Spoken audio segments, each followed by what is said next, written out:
100,000 subscribers, 90 days, $0 in ad spend. That's not a headline I made up. That's Sharran Srivatsaa actual channel data. I went through everything, every upload, every description, every content decision he made during those 3 months. And what I found wasn't luck, wasn't timing, and wasn't some algorithm hack. It was specific growth architecture that most creators never ever heard of. I'm going to break down every piece of it today. First of all, let's talk about the most important things, ideas. They are using ideation method called outlier hunting. This is where you research YouTube videos that outperform a channel average performers. Videos that get around 5 times more views than the rest. These videos must have something special. Either the topic was the reason for the success, or the title and thumbnail format played a huge role, or sometimes both. You can't find these outliers everywhere. From your competitor in your niche, from completely different niches, from recent uploads, or even from old viral videos. To really use this strategy correctly, you need to understand your niche very well. Simply finding a viral outlier and copy it without validating it won't work. You need to think critically and judge whether your audience could be actually interested in that format or not. For example, let's say you have a channel about banks and credit card. There is a format that has been recently used by several channels, and many of them have gone viral with it. This is it. You could do something similar like 10 banks to avoid at all costs and few that are safe. This could work because banks already have a mixed reputation. Sometimes they freeze account, and in some cases they fail, causing people to lose money. So this idea is based on a real concern, not something just random. But let's just say, for example, this BYD, the biggest scam of the car industry. Yeah, you could take a bank and saying JP Morgan, the biggest scam in the banking industry. It might sound cool, but it probably won't work. This outlier performed well mainly because there was a real problem and negative news around BYD. It was trending topic at the time, not just strong format. So you really need to think critically and understand why a video went viral. Was it because of the format, or was it something else? Here is how they do it. For Sharran Srivatsaa, all of his videos follow the exact same strategy. As you can see, the everything idea and format has worked well in many videos before. He used that same format but added his personal experience at Goldman Sachs, which made it feel new while still being based on proven idea. That gives it a much higher chance of success, and most of his videos follow a similar strategy. You can see that this video was inspired by earlier video using the same strategy, and these two here, and all of his videos was based on this same strategy. Also, one very important point, try to avoid outliers that didn't get many views. For example, aim at least 300k views if the video is even 6 months old. If it's over a year, try not to go lower than 700k to 800k views minimum. Another strong indicator of whether this will work for you is to see how many other people have tried that format and whether it worked for them or no. Of course, you need to also to evaluate if their thumbnails and videos quality is good. Even if the format is great, you still need like strong video and that can generate enough watch time to actually blow up. This is quick explanation. If you want me to make full video about this exact strategy, let me know in the comment. Now let's talk about their thumbnails. At first glance, they look normal, nothing crazy, but that's exactly what you need. Something simple and easy to understand at the first look. Let's break these thumbnails down. It's built from 3 main elements: the subject, the text, and the background. That's very small numbers of elements in this thumbnail, which is important. When viewers see the thumbnail, they are not overwhelmed by 7 or 9 different things. Instead, they can focus and quickly understand what the thumbnail is about. One thing they do is go the extra mile with thumbnails. They don't just make one thumbnail and hope it will work. Instead, they create multiple thumbnails with completely different design and test which one performs the best.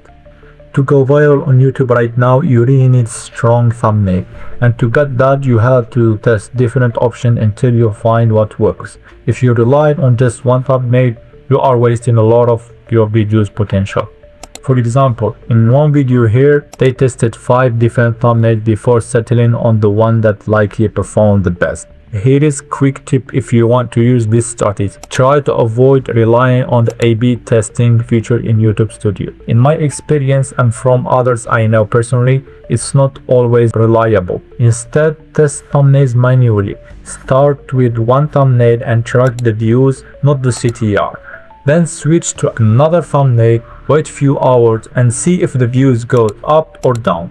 That gives you a clear signal of what actually works. Or if you prefer, you can use a paid tool that automates this process and do the testing for you. Check it in the description. Now let's break down the video. Let me tell you something interesting. In 1877, the Vanderbilt fortune was $300 million. That's about $10 billion in today's money. But by 1973, not one descendant was even a millionaire. But on the other hand, the Rockefellers started much smaller. But 6 generations later, they still support over 250 of their heirs. So what's the difference? People who wait to learn this until they're wealthy usually never keep their wealth. But people who learn this early build wealth into a system that can hold it. So here are the 9 systems that build and keep generational wealth. You will notice there is at least one visual change every 2-3 seconds. Either a zoom, camera angle change or animation. Something is always happening. This continues until around the 0.35 mark second, which is basically the intro. They do this because the first 30 seconds are the most important part of your video. If you can keep people from leaving during this part, you have a high chance they will watch the rest of the video. Another thing he does is use open loops. Look at this. So what's the difference? People who wait to learn this until they're wealthy usually never keep their wealth. But people who learn this early build wealth into a system that can hold it. So here are the 9 systems that build and keep generational wealth. When you watch, you feel like there is something you don't know yet, but need to know, even before becoming rich. He also mentioned 9 steps system, which add even more curiosity and make people want to stay and hear each point. If the intro were weak, with no open loop, no curiosity, then no matter how good the editing, people wouldn't stay. It's a combination of curiosity, open loop, and engaging visuals that keep people interested in no video, even if the information could be boring sometimes. After the intro, things slows down a little. There are more clips of him just talking to the camera with a few animation and few camera angle change. But there is still an important structure. His videos are broken into smaller sections, usually around 10 parts each. Each part has its own question and answer, which keep people from getting bored. If it were just one long part for like 20-minute video, viewers will lose interest much faster. There is also a key factor behind his channel's growth, his unfair advantage. He is a very successful entrepreneur who worked at Goldman Sachs and built and sold billion-dollar companies. This adds credibility and makes people trust him and want to learn from him. It's very different from someone who just read few books and started teaching people without any real experience. People may watch at first, but if they realize the creator like real-world experience, they won't keep watching. They will click less, watch only few minutes and leave. So even if you apply all these strategies, you still need something real to back it up.